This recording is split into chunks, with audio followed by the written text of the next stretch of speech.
Саламатсыздар, урматтуу Чалкан медиа каналынын көрөрмандары. Өлкөбүздө алынган акыркы сааттагы жаңылыктар менен сиздерди тааныштырабыз. Биздин каналга катталып, ой-пикирлериңиздер менен бөлүшүңүздөр. Ак Буурадан сөөгү табылган аялдын аты жөнү такталды. Ошто сел алып кетип сөөгү Ак Буура суусунан табылган аялдын аты жөнү такталганын өзгөчө кырдаал министрлигинен билдиришти. Маалымат калайык, ал буга чейин 3 кызы менен агып кеткен 44 жаштагы ДН экени аныкталган. Эске салсак, жамгырдан улам Ак Буура суусу ташып Ош шаарын каптаган. Сел жалпы 5 адамды агызып кеткен. Алардын ичинен 4-өө бир үй бүлөдөн 44 жаштагы аял жана анын 3 кызы болгон. Кече бир кызынын сөөгү Өзбекстандын аймагынан табылган. Учурда 350ден ашык куткаруучу 2 кыз менен базардан агып кеткен дагы бир аялды издеп жатат. Сонун жаңылык. Сиз билген жана иченген Умбем клиникасы эми сизге дагы да болсо жакыныраак болду. Анткени бизде жаңы филиал ачылды. Андыктан келип, өзүңүздүн жана жакындарыңыздын ден соолугуна кам көрүшүңүздү сунуштайбыз. Биздин жогорку даражадагы дарыгерлер төмөндөгү адистиктер боюнча кабыл алат: стоматология, гинекология, терапия, лор, хирургия, педиатрия, урология, УЗИ жана башка адистиктер. Лабораториялык анализдин 5000ден ашуун түрү алынат. Жогорку даражадагы стерилизациялоо. Биздин дарек ВДНХ метросу, Кондратюка көчөсү 2. Телефон номерибиз 8925 103 22 55. Кабыл алууга алдын ала жазылып келүүңүздөрдү суранабыз. Умбем клиникасы. Сиздин ден соолугуңуз, биздин камкордук. Талаш шаарында 3 чоң завод, 8 аттракцион курулат. Талаш шаарында 23 завод, 8 ар кандай аттракцион курулат. Бул тууралуу Талаш шаарынын мэри Эрмат Жумаев билдирди. Маалым болгондой, Садыр Жапаров ушул жылы Талаш шаарын өнүктүрүүгө тапшырма берип, республикалык казнадан 1 миллиард сомдон ашык каражат бөлүнгөн. Мындан улам шаар мэри Эрмат Жумаев Кытайга иш сапары менен барып, ал жактагы өндүрүшчүлөрдүн ишмердүүлүгү менен таанышып келген. 12 июлда Таласка завод куруу боюнча кытайлык өндүрүшчүлөр менен меморандумга кол коюлду. Завод аттракциондору кытайлык адистер салат, деди мэр. Анын айтымында, заводдун бири асфальт чыгарса, экөө темир бетон жана кум шагыл чыгармакчы. Завод иштеп баштаса, 100дөн ашык жаңы жумушчу орун түзүлөрү кошумчаланды. Мындан тышкары Талаш шаарында 50 чакырым тротуар, вело жолдор курулат. Жол эрежесин бузгандарды дрон менен көзөмөлдөө башталды. Бишкек Нарын Торугарт жолунда жол эрежесин бузгандарды дрон менен көзөмөлдөө башталды. Бул тууралуу жол кыймылы коопсуздугун камсыздоо башкы башкармалыгынан билдиришти. Маалымат караганда, дрон менен байкоо жүргүзүү программасы атайын тесттик режимде жол кырсыктардын алдын алуу жана адам өлүмү менен коштолгон оор кесепеттерди кыскартуу максатында ишке кирүүдө. Бишкек Нарын Торугарт жолунда акыркы учурда жол кырсыктары көп болгонуна байланыштуу дрон учуруп, байкоо жүргүзүү менен иш алып баруу башталды деп айтылат маалыматта. Дрондор Ысык көл Нарын тарапка кеткен айланма жолдо учуп, каршы тилкеге чыккандарды, катуу айдагандарды тартып алууда. Эреже бузгандарга протоколду дрон учкан жерден 1-2 чакырым аралыкта турган кайгоол милициясынын кызматкерлери жазып берет. Садыр Жапаров карындашына жан тартпай болочок күйөө баланы жазага тартты. Модель Лазат Нургожоеванын жигити Автандил Сабырбековдун баңгизаттарды сатууга шектелип камакка алынышы коомчулукта катуу талкууну жаратты. Алгач вертолет менен айланып, кыздын колун сураганы да чоң уудууга жем таштаган. Эл ичинде жакырчылыкта жашагандар арбын эмеспи? Болочок күйөө баланын шойкомдуу жүрүш турушунан улам ийим артынан текшерип, оор кылмыштарга кириптер болуп жүргөнүн илгиртпей илип, жогорку жактын макулдугу менен камакка алса керек. Ооба, 2 жаштын айланасында не деген гана кептер айтылбады. Элдин оозун эч ким тыя албайт экен да. Эң башкысы, Садыр Жапаров карындашына жан тартпай, коомчулук үчүн бардык маалыматты ачыкка чыгарганы маанилүү. Бул сабак да, деп жазган Арба Кейжи сайты. Базарбеков сот системасын базарга айландырды. Балык башынан сасыйт деп тегин жерден айтылбаса керек. Жогорку сотко Замирбек Базарбеков келгени судьялар байма-бай улуттук коопсуздук кызматынын жасоолдору тарабынан кармалышып, коомчулукка жарыяланууда. Фемида айдыңы ачыктыктан, мыйзамдуулуктан кетип, коррупцияга, паракорлукка батып, адам укуктары каалагандай калчанып атканын кантебиз. Мындай шартта Замирбек Базарбеков үлгү көрсөтө албаганын, гендиринен кеткенин мойнуна алып, сыйы менен баса бербейби? Системанын ашмалтайын чыгарып коюп дагы эмнени күтүп отурат? Айтор курт соолдор арбын. Бийликтин аброюн кетирүүдө соттор кыйла салым кошууда, карапайым калктын наразычылыгы жаралууда. Дал ушундай көрүнүшкө акыл эстүү адамдар туура анализ жасоо менен чечкиндүү жыйынтыкка келиши зарыл. Базарбеков сот системасын базарга айландырса да карап отура беребизби, деп жазган Арба Кейжи сайты.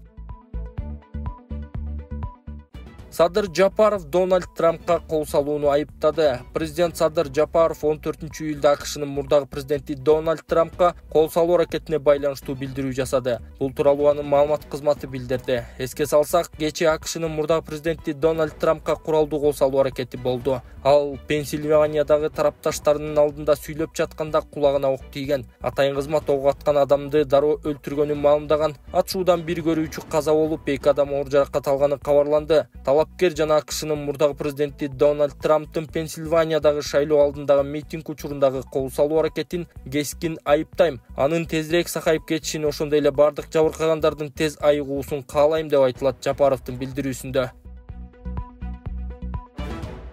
Индия мамлекетинен жасалуучу $45.000 акча каражат керек болуп жатат.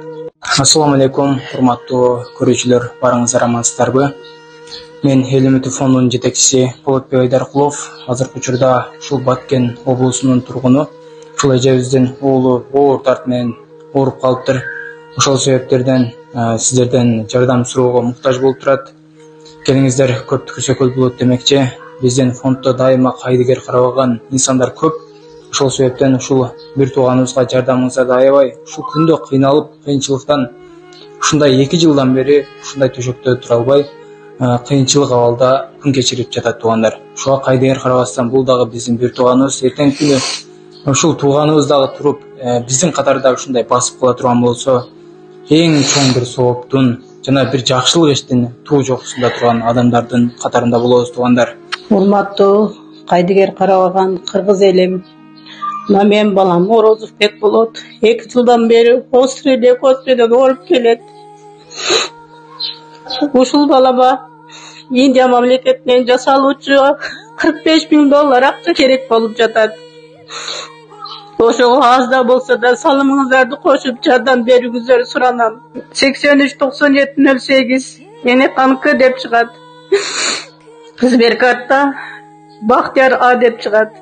Темирлан Султанбековдун саясаттагы келгели жакындап калды. Социал-демократтар партиясынын лидери Темирлан Султанбеков батыш саясий алкагынан да тажрыйба алып, жер кыдырып, өзгөчө жүрүш жасоодо. Соңку кезде бийликти сындаганы, эл менен ичкериден алака түзө алганы, өзгөчө Канкор Курманбек Бакиевке каршы чыкканы менен көпчүлүктүн назарына алынууда. Бул жааттан чыныгы апрелчилерде катуу сүрөшүп, үмүт жаралгандай. 2010-жылдагы уурдалган революцияны Темирлан элге кайтарабы, жаштардын жаңы демилгечиси катары лидерлигин жогорку деңгээлде көрсөтүп, көмүскөдөн көптөгөн саясий күчтөрдүн алкоосуна алына баштаптыр. Испаниядан Атамбаев моралдык каржылык колдоосун көрсөтүп турса, келечекте топ жарабы. Биздин баамызда социал-демократтар алдыдагы чоң аламандарга кызуу даярданууда, элдин маанайын бурууга үлкөн аракеттерди көрүп жатышканы да жөн жерден эмес. Кыскасы, Султанбековдун саясаттагы келгели жакындап калды. Буттан чалып коюшпайбы деп жазган Арба Кейжи сайты.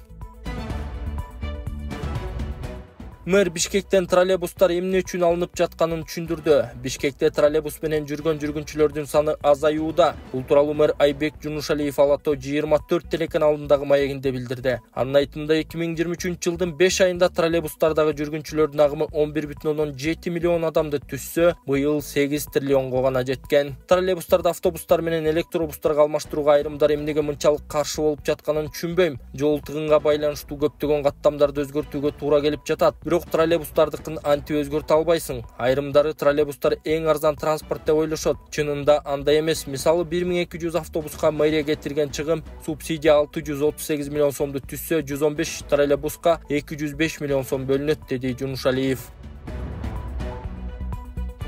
Бална ден соолукту чыңдоо борбору от массажы менен гайморит, простатит, грыжа, остеохондроз, куян, жел кабыз, артрит, артроз, тизем уун, баш ооруу, суук тийүүнү дарылоо жана гандин таякчалары менен жасалган массаж аркылуу кан айлануу системасын жакшыртуу, гайморитти дарылоо үчүн бет көмгөйчөлөрүнө от жагуу, андан соң табыгый чөптөрдөн жасалган порошокту мурунга үйлөп ириңдерди алып чыгаруу, төмөндөгү ооруларды айыктыруу үчүн дары чөптөргө сугарылган таякчалар менен массаж жасап, андан кийин от жагып, денедеги токсин, шлак, туздарды чыгаруу.